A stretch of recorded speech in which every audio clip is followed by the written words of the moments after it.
مریم نواز صاحبہ کے خلاف بھی اس ٹائم ہم بغاوت کر سکتے ہیں؟ جو لوگ اس حدیث کے پابند ہو جائیں اگر کہ جن میں اس حدیث کے اوپر فالو کرتا ہوں، میں انہیں وزیر اعلیٰ نہیں. میں آپ کو بتاتا ہوں اس کے خلاف آئینی قانونی ہر رستہ استعمال کیا جائے. پلیٹ فارم موجود ہیں، نظریاتی کونسل موجود ہے، فیڈرل شریعت بورڈ موجود ہے، ہر رستہ اختیار کرنا چاہیے. لیکن مسلمان ریاست کے اندر کسی مسلمان کو اسلحہ یا ہتھیار، بغاوت کے دو معنی، ایک ہے قانونی اور آئینی احتجاج، یہ ہر بندے کا حق ہے اور یہ دینی جماعتوں کا بھی حق ہے کرنا چاہیے. ایک ہے پستول اٹھا لے. پستول کیوں اٹھانی ہے جی؟ مسلمان کو قتل کرے، یہ اسلام میں جائز نہیں ہے. کیا جسٹیفیکیشن یہ لینا چاہوں گا وہ کلپ جو وائرل ہوا تھا وہ کٹ کر کے وائرل ہوا تھا یا وہ ایکچوئل بات ہی تھی جو وائرل ہوئی؟ نہیں سلائی بھائی، میں آپ کو ایک بات کہنا چاہتا ہوں، ہم دین کے طالب علم ہیں. آپ میرے سے کوئی سوال کرنے آئیں گے، میں نے دین کی روشنی میں جواب دینا کہ اپنی سیاسی وابستگی کی روشنی میں. اس سے مراد یہ نہیں ہوتی کہ علماء کی سیاسی وابستگیاں نہیں ہوتی. آپ کو کیا پتا میری سیاسی وابستگی کس کے ساتھ ہے؟ ہوتی ہے، ہر عالم دین کی ہوتی ہے، ہر انسان کی ہوتی ہے. ہم بھی اسی معاشرے کا حصہ ہیں. لیکن ایک بندہ مجھ سے آ کے سوال کرے کہ ایک عورت جس نے یہ دعویٰ کیا 37 دن، مجھ سے تو یہ سوال ہوا نا کہ 37 دن کے اندر 3 حیض مکمل ہو سکتے ہیں، ایسے دعوے کو مانا جائے گا؟ میں کہا نہیں مانا جائے گا. ایک سیدھی سی بات ہے. آپ مجھ سے آج پوچھ لیں کہ ایک عورت یہ کہ میرے مینسٹرل سائیکل خراب ہے اور 37 دن کے اندر اندر مجھے 3 حیض آ گئے ہیں، تو اس کو میں قرآن پاک کی آیت ہی سناؤں گا نا. بسم اللہ الرحمن الرحیم. پاکستان سمیت دنیا بھر میں دیکھنے والوں کو نعمان سلیری کا سلام. علامہ شام صاحب ہمارے ساتھ موجود ہیں. آج کل سوشل میڈیا پہ کافی وائرل جا رہے ہیں، ان کی کچھ کلپ وائرل ہے. اس سے پہلے ان کا کلپ وائرل ہوا عدت میں نکاح کرنے والا، وہ بھی زیر بحث رہا سوشل میڈیا پہ. وہ جو کرنٹ افیئرس ہیں ان سے ریلیٹ کر گیا. اس وقت ان کا جو کلپ وائرل ہے وہ اس طرح سے ہے کہ عورت کی حکمرانی جائز نہیں ہے. وہ بھی اب کرنٹ افیئر سے اس طرح سے ٹرینڈنگ میں میچ کر گیا کہ مریم نواز صاحبہ اس وقت حکمران بن چکی ہیں پنجاب کی. تفصیل جو ہے وہ علامہ صاحب سے جانتے ہیں، اس میں کوشش کرتے ہیں اگر کوئی نیا اس میں انکشاف ہو سکے گا تو وہ بھی علامہ صاحب سے جاننے کی کوشش ہے. سر السلام علیکم. وعلیکم السلام ورحمۃ اللہ وبرکاتہ. سر مزاج بخیر ہے ماشاءاللہ. اللہ کا کرم، اللہ کا احسان. علامہ صاحب ماشاءاللہ ٹرینڈنگ پہ آپ کا وہ کلپ اس وقت چل رہا ہے. ایکچوئل وہ کیا ہے؟ وہ آپ کا ہے، وہ آپ کا تجزیہ ہے یا وہ احادیث کی روشنی میں ہے وہ بات کہ عورت کی حکمرانی جائز نہیں ہے؟ اس کے حوالے سے ذرا پلیز. بسم اللہ الرحمن الرحیم. سلیری بھائی، پہلی بات تو یہ آپ کو خوش آمدید کہتے ہیں، اہلاً و سہلاً مرحبا. جو سوال آپ نے کیا ہے مجھے کئی مرتبہ بڑی حیرانگی ہوتی ہے کہ ٹی وی چینلز نے اور اخباروں نے اس کلپ کو یہ کہہ کے چلایا کہ علامہ ہی شامل دیر کا فتویٰ. بالکل ایسے. اب مجھے ایک بات بتائیں سلیری بھائی کہ لن یفلح قوم ولو امرہم امراتن، یہ شامل دیر کا فتویٰ کہ رسول اللہ صلی اللہ علیہ وسلم کی حدیث ہے. یہ بات لوگوں کو سمجھانے کی ضرورت ہے نا. وہ ایسے پیش کیا گیا کہ ایک مولوی نے فتویٰ دے دیا، جبکہ یہ 1400 سال قبل رسول اللہ صلی اللہ علیہ وسلم جن کے اوپر اللہ کی وحی نازل ہوتی ہے وہ کہہ رہے ہیں کہ وہ قوم کبھی فلاح نہیں پا سکتی جو اپنے امور دنیا سارے کے سارے عورت کے سپرد کر دے. اور حضرت ابو بکرہ جو ہیں وہ کہتے ہیں کہ اس حدیث نے مجھے بڑا فائدہ دیا، اور وہ کہتے ہیں کہ میں، یعنی بعض صحابہ کا یہ بھی موقف تھا، اور وہ امی عائشہ کے لشکر میں کہتے ہیں میں اس وجہ سے شامل نہیں تھا ہوا. حالانکہ آپ کو پتا امی عائشہ کا لشکر، ان کی چیف آف آرمی سٹاف امی عائشہ بھی نہیں تھی، لیکن صرف یعنی ان کا ایک پرومیننٹ وہاں پہ رول ہونے کی وجہ سے وہ انہوں نے کہا یہ حدیث نے مجھے فائدہ دیا اور میں اس لشکر میں شامل نہیں ہوا. آپ کو پتا قصاص سے عثمان کا جو سارے کا سارا قضیہ تھا اس کی لیڈرشپ تو سیدنا امیر معاویہ کے پاس تھی. سمجھ رہے ہیں نا. تو بنیادی طور پہ یہ رسول اللہ صلی اللہ علیہ وسلم کا فرمان ہے، اور یہ مریم نواز صاحبہ کی اگر حکمرانی آ گئی یا وزیر اعلیٰ پنجاب ہے تو ان کے اوپر وہ لاگو ہوتا ہے. میں تو علماء سے پوچھتا ہوں، میں آپ سے ایک بات پوچھتا ہوں کہ وہ یہ حدیث بے نظیر بھٹو کے اوپر تو اپلائی ہوتی تھی، تو مریم نواز کے اوپر کیوں نہیں اپلائی ہوتی؟ بالکل ٹھیک ہے. تو یہ تو انسان کو خود سوچنا چاہیے. تو یہ میں دوسری بات، ایک اور بات کہ میں یہ چاہتا ہوں کہ کم از کم، چاہے نون لیگ والا ہو، چاہے پی ٹی آئی والا ہو، چاہے پیپل پارٹی والا ہو، جو قرآن و سنت کے احکامات ہیں ان کو سمجھیں. آپ نے اس سے الٹ چلنا یہ آپ کی مرضی ہے. ٹھیک ہے. اللہ تعالیٰ نے وَهَدَيْنَاهُ النَّجْدَيْنِ، اللہ نے 2 راستے دکھائے ہیں نا. اپنی مرضی ہے، اپنی مرضی ہے کہ انسان نیکی کے راستے پہ چلے، برائی کے راستے پہ چلے، اچھائی پہ چلے، باطل پہ چلے. اگر آپ یہ سمجھتے ہیں کہ مریم نواز صاحبہ نے حکمران بننا لازمی اور بدیہی امر یا ضروری ہے تو کم از کم اس کو گناہ اور حدیث کی مخالفت سمجھ کے تو اپنائیں. یہ اگر آپ اس کو یہ کہیں گے کہ نہیں جی یہی جائز ہے یا اسلام کا یہ ہے، تو کوئی عالم دین اور کوئی آپ کو یہ نہیں کہے گا کہ یہ دیکھیں شراب کو حرام کہہ کے معاشرے میں کوئی بندہ شراب پیتا ہے الگ بات ہے، موسیقی کو حرام کہہ کے سنتا ہے الگ بات ہے، لیکن ایک بندہ موسیقی کو ہی حلال کر لے، شراب کو حلال کر لے، تو پھر اللہ اس کو توبہ کی بھی توفیق نہیں دیتا. صحیح. توبہ کی توفیق تو کم از کم ایک دروازہ تو کھلا رکھے نا. میں یہ کہتا ہوں کہ کم از کم اس بات پہ آ جائیں کہ رسول اللہ کا فرمان یہی ہے, قرآن و سنت کا فیصلہ یہی ہے, لیکن ہم نہیں مانتے. ٹھیک ہے علامہ صاحب, اس حدیث میں دو لفظ ہیں, میں ان کی ڈیفینیشن جاننا چاہوں گا, قوم کا اور حکمران کا. قوم میں کتنے لوگ آتے ہیں, قوم سے مراد کتنے لوگوں کی رعایا ہے یا کتنے لوگوں کی سلطنت ہو, اور دوسری چیز ہے حکمران سے کیا مراد ہے, گھر کا حکمران بھی کیا حکمران کہلائے گا؟ اچھا, یہ جو آپ نے بات کی ہے نا, الحمدللہ یہ دیکھیں علماء اور فقہاء نے عرصہ دراز پہلے ان باتوں کو بیان کر دیا, یہ آج کا سوال نہیں ہے. بالکل ٹھیک ہے. جو یہاں پہ مراد ہے نا اس حدیث سے, وہ حکمرانی ہی ہے, اور اس سے مراد گھر کی حکمرانی یا کسی اسکول کا پرنسپل ہونا یا کسی عورت کا تجارت کا کو اپنے ہاتھ میں لینا یا کسی عورت کا ٹیچر ہونا یا کسی عورت کا نرس ہونا نہیں ہے.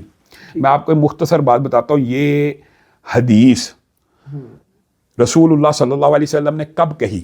اگر آپ شان نزول دیکھیں گے تو آپ کو سمجھ آ جائے گی کہ بنت کسرا نے جب خلاف اقتدار کو سنبھالا تو رسول اللہ صلی اللہ علیہ وسلم نے کہا وہ اب ان کا بیڑا غرق ہو جانا, کیونکہ وہ قوم کبھی فلاح نہیں پا سکتی. اب ایک بات سمجھ رہے ہیں, تو اس سے مراد صرف اقتدار اور حکمرانی. اور قوم کن الفاظ کو کہتے ہیں تو آپ کو پتا ہے, قوم اور ریاست میں اس حدیث میں کوئی فرق نہیں, اس سے مراد ریاست ہے. اور اس کے اندر ایک بات میں جزوی طور پہ ضرور ایڈ کرنا چاہتا ہوں کہ بعض لوگ یہ سمجھتے ہیں کہ شاید علماء عورت کے ڈاکٹر بننے کے, عورت کے ٹیچر بننے کے, عورت کے پرنسپل بننے کے, یا عورت کے تجارت کرنے کے, یا مختلف امور کو سر انجام دینے کے خلاف ہے. ہرگز نہیں. علماء کے تو فتوے یہ ہیں کہ مسلمان عورتوں میں سے ڈاکٹر ہونا لازمی ہے, لازمی ہے. وجہ فرض کفایہ ہے. وجہ اگر وہ ڈاکٹر نہیں بنے گی, گائناکولوجسٹ نہیں بنے گی, تو مسلمان بچیوں کا پردہ کیسے محفوظ ہوگا؟ بالکل ٹھیک ہے. اب آپ سمجھ, لاجیکل عقل اور منطق کی بات ہے. ٹیچر نہیں بنے گی تو پردہ دار جو خواتین پردے میں پڑھنا چاہتی ہیں ان کو کون پڑھائے گا؟ یہ ایک عام فہم بات ہے. اعتراض کس چیز کے اوپر ہے؟ حکمرانی کے اوپر.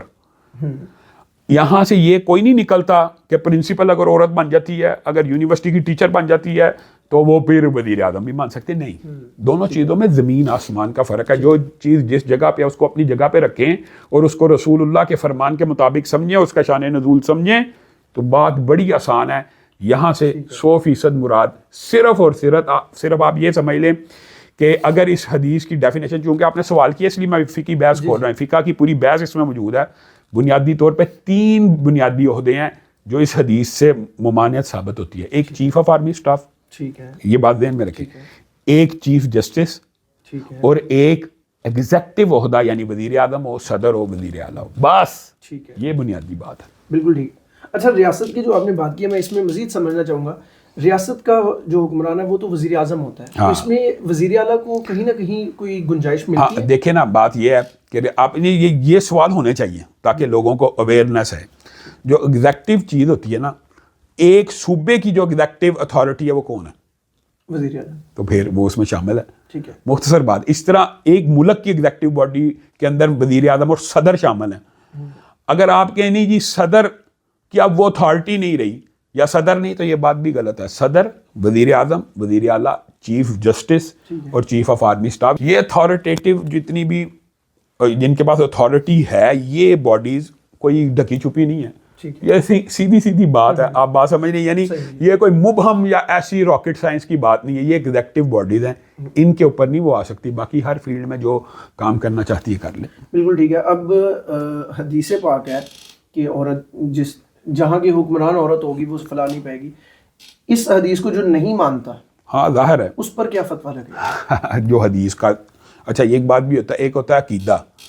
مثلا ایک بندہ کہتا ہے اسلام میں 5 نمازیں ہیں, ٹھیک ہے, پڑھتا نہیں ہے, اس کا حکم آپ فقہاء علماء سے پوچھیں گے, آپ کو فرق جواب دیں گے. اور ایک بندہ یہ کہے گا اسلام میں 5 نمازیں ہیں ہی نہیں ہیں, اس کا حکم فرق ہے. تو جو صحیح حدیث کا صراحتاً منکر ہوتا ہے وہ دین کا منکر ہوتا ہے, وہ اسلام کا منکر ہوتا ہے. حدیث کے اوپر عمل نہ کرنا ایک ڈیفرنٹ ایشو ہے, وہ اس کی عمل کی کوتاہی ہے, وہ اس کے عمل کی کمزوری ہے. سمجھ رہے ہیں نا؟ آپ کو آج تک کسی نے کبھی یہ نہیں کہا ہوگا کہ آپ داڑھی کٹاتے ہیں تو آپ غیر مسلم ہیں یا آپ دین سے خارج ہیں یا اسلام سے خارج ہیں. حالانکہ رسول اللہ کا حکم ہے داڑھی بڑھاؤ, داڑھی مت کٹاؤ, لیکن کوئی فتویٰ نہیں دے گا. لیکن ایک بندہ یہ کہے گا نا کہ رسول اللہ کی میں اس حدیث کو نہیں مانتا, داڑھی بڑھاؤ, اس کے اوپر بھی یہ حکم ہے. یعنی کسی چیز کا انکار کرنا اور کسی چیز پہ عمل نہ کرنا دونوں میں فرق ہے، بالکل مختلف چیزیں. اب پنجاب والوں کے لیے کیا حکم ہے؟ وزیر اعظم مانے یا نہ مانے؟ میں پنجاب والوں کو کم از کم یہ عقیدہ اور نظریہ رکھنا چاہیے کہ عورت کی حکمرانی اسلام میں جائز نہیں ہے، درست نہیں ہے. نمبر ایک بات. نمبر دوسری بات یہ ہے وہ یہ عقیدہ اور ذہن بنا لیں کہ اللہ کے رسول کی بات سچی ہے یا عورت کی مینجمنٹ کی صلاحیت. کچھ لوگ اس کے جواب میں آپ نے تو یہ بات کی نا جو نہیں نہ مانتے وہ دلائل دیتے ہیں، فلاں جگہ جی ایک عورت تھی وزیر اعظم بنی اس قوم نے ترقی کی. یہ آپ کو لگ رہی ہے، حقیقت میں اگر اس کی جگہ مرد ہوتا تو وہ زیادہ ترقی کرتی. یہ اصل میں یہ بھی بات ہے. تو آپ یہ سمجھ لیں کہ اگر آپ اللہ کے رسول سے لڑنا چاہتے ہیں، دیکھیں آپ اسی بات کو ذرا دوسرے اینگل سے دیکھیں، آپ کو بات بڑی سمجھ آ جائے گی. ہمارے پاکستان کے اندر سود کا لین دین کیا جاتا ہے، اور وہ تو قرآن کی آیت ہے نا کہ جو سود کے لین دین اللہ اور اس کے رسول کے خلاف جنگ کر رہا ہے. تو یہ بے ایمان ایسے لوگ ہیں وہ کہتے ہیں دیکھیں جی اللہ اور رسول کے خلاف جو جنگ ہے اس میں ہم کامیاب ہیں، معیشت چل رہی ہے سودی ملکوں کی. اس طرح کی مثالیں دینے سے کیا دین کو یا وحی کو نگیٹ کیا جا سکتا ہے؟ بالکل نہیں. اسی طرح یہ معاملہ ہے کہ آپ جتنی مرضی اسٹرگل کر لیں، محنت کر لیں، رسول اللہ نے فرما دیا فلاں نہیں ملنی. اب دیکھ لیں رسول اللہ کا فرمان سچا ہے یا ہماری اسٹرگل محنت سچی ہے. اگر کسی بچے سے پوچھیں گے، کسی سے بھی پوچھیں گے تو وہ کہے گا ہمارے اس وقت پنجاب کی وزیر اعلیٰ مریم نواز. کیا وہ مانے اس بات کو؟ میں یہ کہتا ہوں کہ وہ یہ تو ماننے نا یہ رسول اللہ کے حکم کے خلاف ہے، کم از کم یہاں تو لے کے آئے. پہلے ان کو یہاں ماننے نہ ماننے جو دیندار ہیں. اچھا دوسری بات یہ ایک الگ بحث ہے کہ کوئی بن جائے تو اس کی اتھارٹی کا احترام کرنا نہیں کرنا، یہ فقہی ایک الگ بحث ہے، اس بحث کو ہم نہیں چھیڑتے. لیکن پہلا عقیدہ نظریہ یہ ہونا چاہیے یہ خلاف سنت ہے، یہ خلاف قرآن و حدیث ہے، یہ خلاف اسلام ہے. کم از کم لوگوں کے اندر یہ شعور ہی ڈیولپ ہو جائے تو کافی ہے. اور اگین کہ اس میں علامہ شام کا بالکل ہاتھ میرا کیا فتویٰ، میری کوئی حیثیت ہی نہیں ہے. مجھے بتائیں دین کے طالب علم جو ہوتے ہیں ان کی کیا حیثیت ہوتی ہے قرآن و سنت کے سامنے؟ وہ تو صرف اس کو الیبوریٹ کرنے والے ہیں، ہم ناقل ہیں، ہم صرف نقل کر کے آگے پہنچانے والے ہیں. اس میں میرا فتویٰ کوئی نہیں ہے، یہ رسول اللہ صلی اللہ علیہ وسلم کا فرمان ہے. بالکل ٹھیک ہے. علامہ صاحب ایک اس سے پہلے بھی معاملہ ہوا تھا، میں چاہوں گا کہ اس پر بھی ذرا ہلکی سی نظر ڈال دیں. عدت میں نکاح والا معاملہ، وہ بھی آپ کا کلپ بڑا وائرل ہوا. کیا جسٹیفیکیشن یہ لینا چاہوں گا وہ کلپ جو وائرل ہوا تھا وہ کٹ کر کے وائرل ہوا تھا یا وہ ایکچوئل بات ہی تھی جو وائرل ہوئی؟ نہیں سلائی بھائی، میں آپ کو ایک بات کہنا چاہتا ہوں. ہم دین کے طالب علم ہیں، آپ میرے سے کوئی سوال کرنے آئیں گے، میں نے دین کی روشنی میں جواب دینا کہ اپنی سیاسی وابستگی کی روشنی میں.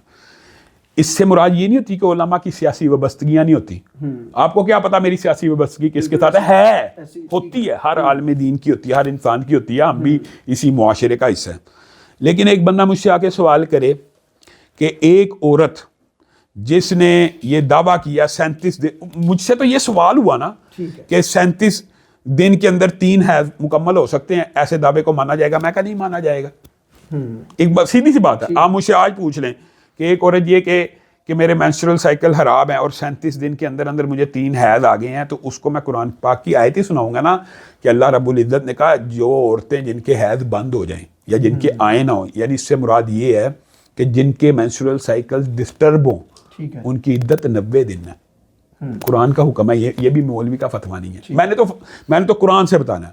ہاں جو نارمل سائیکلز ہیں ان کے لیے یہ حکم موجود ہے کہ وہ نارمل سائیکلز والے 3 سائیکل پورے کریں، 3 حیض آ جائیں. تو وہ جو منیمم مدت ہوتی ہے 3 حیض کی نارمل سائیکلز کی، وہ ڈاکٹر سے پوچھ لیں، میڈیکل ڈاکٹر سے، اس میں مولوی کی بھی ضرورت نہیں آپ کو. ٹھیک ہے. اگر کوئی عورت اس سے متبادل دعویٰ کرے گی تو اس دعوے کو نہیں مانا جائے گا. یہ ایسے ہی انہوں نے بعض لوگوں نے آگے سے کہا علامہ صاحب آپ نے یہ خان کی مخالفت میں فتویٰ دے دیا، عدت کے اندر عورت کا جو ہوتا ہے فیصلہ قطعی ہوتا ہے شریعت میں. میں نے کہا شریعت میں قطعی ہوتا ہے لیکن مستحیل نہیں مانا جاتا. مثلا اس سے مراد یہ ہوتی ہے ایک عورت دعویٰ کرے کہ میرے کسی کے ساتھ ازدواجی تعلقات قائم نہیں ہوئے لیکن میرے گھر بچہ پیدا ہو رہا ہے، اس کا یہ دعویٰ مانا جائے گا؟ وہ آگے سے دلیل دے گی، دیکھیں جی عیسیٰ بھی تو پیدا ہوئے تھے، یہ دلیل مانی جائے گی؟ اگر لوگوں کو یہ بات سمجھ آ جائے تو میرے پہ اعتراض ختم ہو جائے گا. ایسا ہر دعویٰ جو عدت والی عورت کرے گی جو ناممکنات میں سے اس کے اوپر، اور اگر وہ یہ دعویٰ کرے میرے مینسٹرل سائیکل ڈسٹرب ہیں تو 90 دن کی عدت ہے. اور اگر اس کے نارمل ہیں تو اس کا منیمم پیریڈ ڈاکٹرز نے طے کیا ہوا 54 ڈیز. بعض علماء نے مختلف دن بیان کیے ہیں لیکن وہ نارمل سائیکل کے نہیں ہیں، وہ انہونی ہو جاتی ہے، کبھی ہو گیا. لیکن اگر کبھی ہونے والے کے اوپر بنیاد نہیں قائم کی جا سکتی اور معجزوں کے اوپر دلائل کبھی نہیں پرکھے جا سکتے کہ عورت آج دعویٰ کرے کہ میرے کسی سے تعلق نہیں تھا, میرے گھر بچہ پیدا ہو گیا جیسے مریم کے گھر ہوا تھا, تو ایسے ہر دعوے کو ریجیکٹ کیا جائے. علامہ صاحب چونکہ آپ کی جادو پر بھی بڑی عبور حاصل آپ کو نہیں, مجھے جادو کے اوپر عبور حاصل نہیں, یعنی جادو کے رد میں جو دینی رہنمائی ہے. اچھا جادوگر تو بڑا بے ایمان ہوتا ہے. اچھا جاننا ہی چاہوں گا, آپ نے کہا تھا کہ عدت کے اندر اگر دوبارہ نکاح کر لیا جائے تو جادو میں تقویت آتی ہے, ایسا ہے؟ اچھا یہ جو سلیری بھائی بات ہے نا, اتنی تقویت آتی ہے کہ آپ کسی کو وزیر اعظم بنا سکتے میں آپ کو ایک بات بتاتا ہوں. یہ جو آپ نے سوال کیا, دیکھیں اب یہ ویلڈ سوال ہے, اس حوالے سے کچھ لوگوں کو میرے بارے میں تحفظات بھی تھے. جادو کے کو سیکھنے کے لیے, اب آپ نے سوال کیا تو اس بات کو سمجھنے کی ضرورت ہے. جادو کے مختلف طریقے ہوتے ہیں. ایک جادو ہوتا ہے الفاظ کے ذریعے, الفاظ کے اثرات ہوتے ہیں. جیسے میں ابھی آپ کو برا بھلا کہنا شروع کروں ابھی لائیو کہ آپ ایسے ہیں آپ کا بلڈ پریشر بڑھ جائے گا, اس کو کہتے ہیں الفاظ کے اثرات. الفاظ کا جادو بھی ہوتا ہے. لیکن جادو کی جو مختلف جادو کی قسمیں ہیں وہ ہم ان ڈیٹیل میں نہیں جاتے. لیکن جادو کی ایک قسم یہ ہے کہ جو انسان کے ساتھ جن اللہ نے پیدا کیا ہوتا ہے, ہر انسان کے ساتھ ایک ابلیس کی صفت کا شیطان پیدا کیا ہوا, اس کو قرین بھی کہتے ہیں. اس کو اپنے تابع کرنا, اس کو اپنے کنٹرول میں کر کے اس کے ساتھ ایک پیکٹ کرنا. وہ پیکٹ کیا ہوتا ہے کہ تیری ڈیوٹی ہے کہ تو مجھے جہنم میں پہنچائے, تو میں کوئی ایسا عمل کرتا ہوں کہ جس سے میں ڈکلیئرڈ دوزخی اور جہنمی بن جاؤں, تجھے تیری ڈیوٹی سے چھٹی مل گئی. تو اس سے وہ جن ہم کلام ہوتا ہے. یہ جادوگروں کے طریقے, یہ جادو کی کتابوں میں لکھے ہوئے ہیں, یہ بھی میرا نہیں ہے, یہ جادوگروں نے لکھے ہوئے ہیں کہ جادو کرنا کیسے ہے اور جادو کے عمل میں تیزی اور شدت کیسے پیدا کرنی ہے. ان میں یہ کام ہے, ان میں 7 کام انہوں نے جو ذکر کیے ہیں وہ نعوذ باللہ. اچھا یہ میں آپ کو ایک بات بتاؤں, ایک ٹی وی پروگرام میں میں نے یہ بات کی, دکھ کی بات ہے نا یہ بھی آڈینس کی, تو مجھے اینکر نے کہا کہ اگر آپ وہ بیان کریں گے تو لوگ وہ کرنا نہ شروع کر دیں. اور وہاں پہ ہم نے پھر ڈکی چھپی گفتگو کی, آپ حیران رہ جائیں گے. بعد میں اس پروگرام کے پروڈیوسر نے کہا اللہ کی قسم جادو کرنے کے خواہش مندوں کے زیادہ میسج آئے ہیں کہ ہمیں وہ طریقہ بتائیں. اچھا یعنی یہ دکھ ہے معاشرے کا, المی ہے. یعنی ہم جادو کے رد میں وہ بتا رہے ہیں کہ وہ اتنے کبیر اور سنگین گناہ ہیں کہ جس سے آپ کا شیطان آپ کے ساتھ ہم کلام ہو جاتا ہے, تو لوگ کہتے ہیں ہمیں وہ بتائیں. اب یہ دیکھیں, اب آپ فیصلہ کریں کہ ہمیں ڈکے چھپے الفاظ میں بتانا چاہیے یا کھول کے. ان میں سے یہ چیزیں ہوتی ہیں کہ قرآن پاک کو ناپاکی سے لکھا جائے, تو یہ جن ہم کلام ہو جاتا ہے کہ تو نے ایسا کام کیا تو بخشا نہیں جائے گا. محرم رشتہ داروں کے ساتھ برائی کی جائے, عدت جہاں پہ ایسے. اب یہاں پہ آپ بات سمجھنا, یہاں اسی کے ضمن میں یہ بات آتی ہے ایسے رشتوں کو حلال کیا جائے جو حرام ہو. تو عدت میں جو نکاح ہوتا ہے نا وہ حرام ہے. ٹھیک ہے, تو اس لیے جادو میں شدت پیدا کرنے کے لیے عدت میں نکاح کیے جاتے ہیں. ٹھیک ہے. اسی طرح چھوٹے بچے کو جو پیدائشی نومولود بچہ ہوتا ہے, ایک اس کے اوپر اس کو قتل کرنا اور پھر اس کے اوپر برہنہ غسل کرنا برانوں وغیرہ میں. اچھا دوسری ایک بات, چلے بات آئی, آپ نے سوال جو کر لیا تو لوگوں کو پوری اویئرنیس ہو. آپ نے ہسپتالوں سے جو بچوں کے اغوا کے واقعات سنتے ہیں, آپ کے خیال میں ان کے اعضاء کی ٹرانسپلانٹ ہو رہی ہوتی ہے؟ بچے کے اعضاء نہیں ٹرانسپلانٹ ہوتے, اتنے چھوٹے بچے کے اعضاء نہیں ہوتے. ہو سکتا ہے میڈیکل سائنس میں کوئی واقعات ہوں, وہ بنیادی طور پہ جادو کے لیے اغوا کیے جاتے ہیں بچے. وہ بدبخت عورتیں ہوتی ہیں, ان کو قتل کرتی ہیں, ان کے اوپر خاص جادو کا طریقہ غسل کرتی ہے برہنہ. تو یہ جو 7 اعمال ہیں یہ ایسے ہیں کہ انسان کا جن اس کے ساتھ ہم کلام ہو جاتا ہے اور اس کی مدد کرتا ہے. تو یہ بات میں نے بیان کی ہے کہ عدت میں اگر نکاح ہوگا تو جادو میں شدت پیدا. مجھے نہیں پتا وہ کرتی ہے کہ نہیں کرتی. دیکھیں آپ مجھ سے شریعت کے مطابق سوال پوچھیں گے تو میں جواب دوں گا. اب آپ سمجھیں, اب آپ مجھ سے یہ پوچھیں, آپ بتائیں بشرا نے ایسے کیا, مجھے کیا پتا, بالکل ٹھیک, میں تو نہیں جانتا وہ جادو کرتی ہے کہ نہیں کرتی. بالکل ٹھیک ہے. انہی الزامات کی وجہ سے, میں صرف ان الزامات کی وجہ سے یہ سب آپ سے پوچھ رہا ہوں. یہ بچوں والا الزام بھی بشرا بی بی پر لگ چکا ہے. نہیں میرے علم میں نہیں ہے یہ ویسے ہے کہ اس نے بچوں کو قتل کیا. بالکل ہے, قتل کیا. اور اس طرح نہیں, یہ جادو ہوتا ہی نہیں امور کے ساتھ ہے, یہ باتیں درست ہیں. وہ ایک خاتون کا دعویٰ تھا جی, میں کسی سویٹ ہوم میں تھی کہ پتہ نہیں کسی جگہ پر کام کرتی تھی, وہاں پہ نومولود بچے جو ہوتے تھے ان کو بشرا بی بی کے گھر پہنچایا جاتا تھا, اور اس طرح کا معاملہ, الزامات لگ چکے ہیں. ان تمام نہیں تو پھر اس کا مطلب یہ ہے کہ پھر جو جادو کے جو اصل میں جب ہم چھوٹے تھے نا, یہ بھی بتاؤں اللہ کا یہ شکر ہے کہ یہ کتابوں کو تلف کر لیا گیا معاشرے سے. لیکن میں آپ کو حیران کن بات بتاؤں, جب ہم چھوٹے تھے نا تو آپ ریلوے اسٹیشن پہ یا اسٹیشن پہ جاتے تھے نا, وہاں پہ یہ کتابیں بکا کرتی تھی جادو کے طریقے. ایسے کتنی دکھ کی بات ہے, کتنی دکھ کی بات ہے. اور وہ کتابوں کے اندر یہ جو باتیں لکھی ہوئی ہیں کہ جادو اس طریقے سے بھی ہوتا ہے, اس طریقے سے بھی ہوتا ہے, تو لوگوں نے شاید ادھر سے دیکھ کے ان کے اوپر، میں اس الزام کا حصہ نہیں ہوں، لیکن میں یہ بیان کروں گا جب بھی کوئی شریعت کے مطابق مجھ سے سوال کرے گا.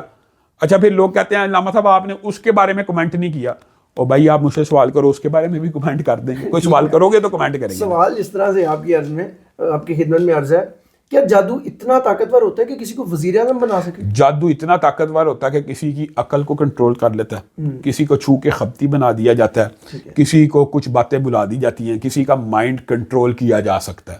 اب آپ یہ سمجھیں کہ مائنڈ کنٹرول کرنے کی صلاحیت ہوتی ہے، لیکن یہ دعویٰ کر دینا اس سے کوئی وزیر اعظم بن سکتا ہے یا نہیں بن سکتا، یہ بہرحال ایک اچنبے کا دعویٰ ہے. لیکن اگر آپ قرآن پاک میں یہ، لیکن میں بات ضرور کروں گا، آپ قرآن پاک اٹھائیں تو اس دور میں بھی جو بادشاہتیں تھیں انہوں نے اپنے حواریوں میں جادوگر رکھے ہوتے تھے. اور فرعون نے حضرت موسیٰ کے ساتھ پہلا مقابلہ جو کرنے کی کوشش کیا وہ جادوگروں کے سر پہ کرنے کی کوشش کی. یعنی آپ قرآن اٹھائیں تو حضرت موسیٰ اور فرعون کا جو مکالمہ ہے سارے کا سارا، تو فرعون نے کہا یہ کیا میرا مقابلہ کرے گا، میرے پاس تو جادوگروں کی اتنی بڑی ٹیم ہے، وہ رسیاں پھینکیں گے، لوگ سانپ سمجھیں گے. وہ تو جب انہوں نے رسیاں پھینکی تو لوگوں نے سمجھا یہ سانپ ہیں. حتیٰ کہ قرآن پاک میں یہ الفاظ موجود ہیں، حضرت موسیٰ بھی خوف زدہ ہو گئے اور انہوں نے لوگوں کی آنکھوں پہ ایسا جادو کیا کہ حضرت موسیٰ کو اللہ نے کہا لا تخف، تو نے ڈرنا نہیں ہے، اپنی لاٹھی پھینک. اب وہ تو لوگ سمجھ رہے تھے کہ رسیاں سانپ ہیں، لیکن حضرت موسیٰ نے جب لاٹھی پھینکی، یہ جادو اور معجزے کا فرق ہوتا ہے، وہ لاٹھی اصل اژدہا بن گئی. وہ تو جیلی تھی، وہ تو نظر کا، وہ تو آپٹیکل الوژن تھا، وہ تو نظر کا دھوکا تھا. اور پھر اللہ تعالیٰ نے معجزہ ایسا دکھایا وہ سارے کا وہ اژدہا ساری رسیوں کو نکل گیا. ٹھیک ہے، سمجھ رہے ہیں؟ تو یہ جادو ریاستی امور میں انسان کی تاریخ میں 5000 سال تک 6000 سال تک رہا، حتیٰ کہ پھر پوری دنیا کے مذاہب نے اس بات کے اوپر کنسنسس کیا، اتفاق کیا. کہ مثال دے رہا ہوں، اگر آپ پرانے دور میں چلے جائیں آپ کو یہ تاریخ کی کتابوں سے مل جائے گا، فلاں برطانیہ کا، فرانس کا، فلاں کے پاس ایک جادوگرنی تھی. یہ پھر انہوں نے کنسنسس کیا، ڈیولپ کیا. اور جو اسلام آ گیا، اسلام نے پھر رسول اللہ صلی اللہ علیہ وسلم نے اس بات کا اعلان کیا کہ جادوگر کی سزا سزائے موت ہے. اور حقیقت میں عیسائیت میں بھی تھی، یہودیت میں بھی تھی، وہ محو ہو چکے تھے، لیکن پھر لوگوں میں یہ شعور آیا کہ نہیں یہ کام نہیں ہونا چاہیے. اور پھر وچ کرافٹ کی سزا پورے عالم انسانیت نے موت کو قبول کیا کہ وچ کرافٹ کے اندر کوئی بھی ملوث ہوگا، جادوگری کے اندر کوئی بھی ملوث ہوگا، اس کو تحقیق کر دیا جائے گا. آج بھی دنیا کے مذاہب کے جن مشترکات کے اوپر اتفاق ہے اس میں جادو شامل ہے. آپ حیران رہ جائیں گے، دنیا کے ہر مذہب میں جادو کی سزا موت ہے. صحیح. علامہ صاحب آخری ایک مزید ٹاپک پہ آپ سے کمنٹس لینا چاہوں گا. اس وقت موجودہ حالات میں اگر ناظرین یقیناً اس بات سے ریلیٹ کر سکیں گے، گیس کے، بجلی کے بل اس قدر زیادہ ہیں کہ وہ انکم کم ہے اور گیس کا بل زیادہ ہے.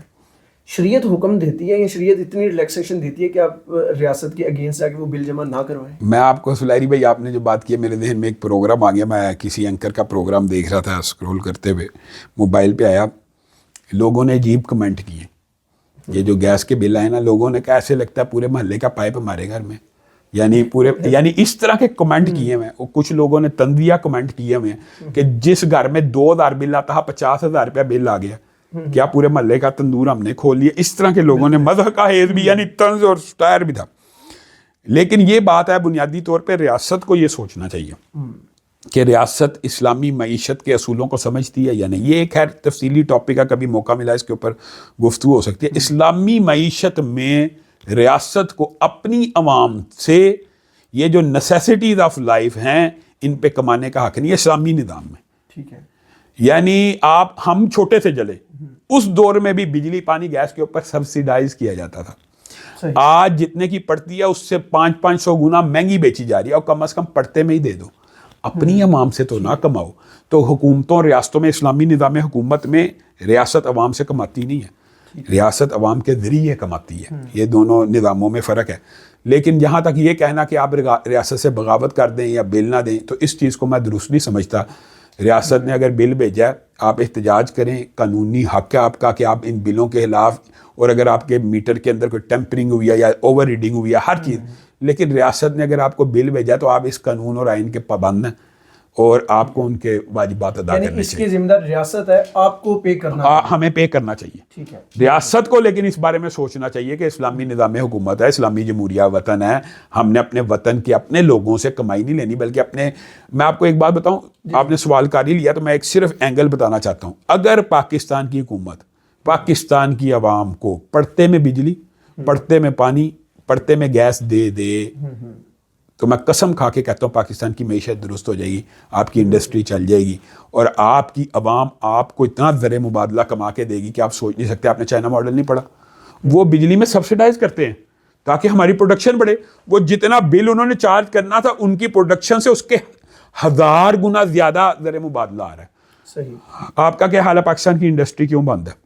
انہی بلوں کی وجہ سے Subsidize بند. نہیں ہو رہی. ہاں بس اگر یہ سبسڈائز ہو جائیں, کم از کم پڑتے میں ہی دینا شروع کر دیں, پٹرول, بجلی, پانی, گیس. وہ کہتے ہیں اگر یہی چیزیں علامہ صاحب ہمیں کہتے ہیں پڑتے میں دینا شروع کر دیں معیشت کا, تو حکومت نے کمانا کہاں ہے؟ اب دیکھیں ان کا سارا سورس آف انکم یہ ہے, یعنی عوام سے کما رہے ہیں. یہ بزنس ماڈل ہے. ریاست بزنس ماڈل نہیں ہوتا, اسلامی نظام میں ریاست کو بزنس ماڈل نہیں ہے. وہ ہمیں آگے ہے جواب ماہر معیشت آپ بیٹھائیں گے نا کبھی, تو وہ آگے یہ جواب دے علامہ صاحب اگر انہی 5 چیزوں میں نہیں کمانا تو ریاست نے چلنا کہاں؟ انا للہ و انا الیہ راجعون. انہی 5 چیزوں میں سے تو نہیں کمانا, یہی چیزیں تو ہیں جو عوام نے آپ کو کما کے دینی ہے. بالکل ٹھیک ہے. علامہ صاحب بغاوت کے آپ نے ورڈ یوز کیا ہے, بغاوت کا ورڈ یوز کرنے پہ سوال میرے مائنڈ میں اچانک سے یہ آیا کہ مریم نواز صاحبہ کے خلاف بھی اس ٹائم ہم بغاوت کر سکتے ہیں, جو لوگ اس حدیث کے پابند ہو جائیں اگر کہ جن میں اس حدیث کے اوپر فالو کرتا ہوں, میں انہیں وزیر اعلیٰ نہیں. میں آپ کو بتاتا ہوں اس کے خلاف آئینی قانونی ہر راستہ استعمال کیا جائے. پلیٹ فارم موجود ہیں, نظریاتی کونسل موجود ہے, فیڈرل شریعت بورڈ موجود ہے, ہر راستہ اختیار کرنا چاہیے. لیکن مسلمان ریاست کے اندر کسی مسلمان کو اسلحہ یا ہتھیار, بغاوت کے 2 معنی ہیں. ایک ہے قانونی اور آئینی احتجاج, یہ ہر بندے کا حق ہے, ٹھیک ہے, اور یہ دینی جماعتوں کا بھی حق ہے کرنا چاہیے. ایک ہے پستول اٹھا لینا. پستول کیوں اٹھانی ہے جی؟ مسلمان کو قتل کرے, یہ اسلام میں جائز نہیں ہے. یہ بات یاد رکھنا, یہ جائز نہیں. وہ صرف تب ہوتا ہے جب آپ کو وہ اس کی شرائط اور ہیں, اس بغاوت اور خروج کی شرائط ہیں, یہ اس میں شامل نہیں ہے. بالکل ٹھیک ہے. علامہ صاحب بہت شکریہ. آپ آخر میں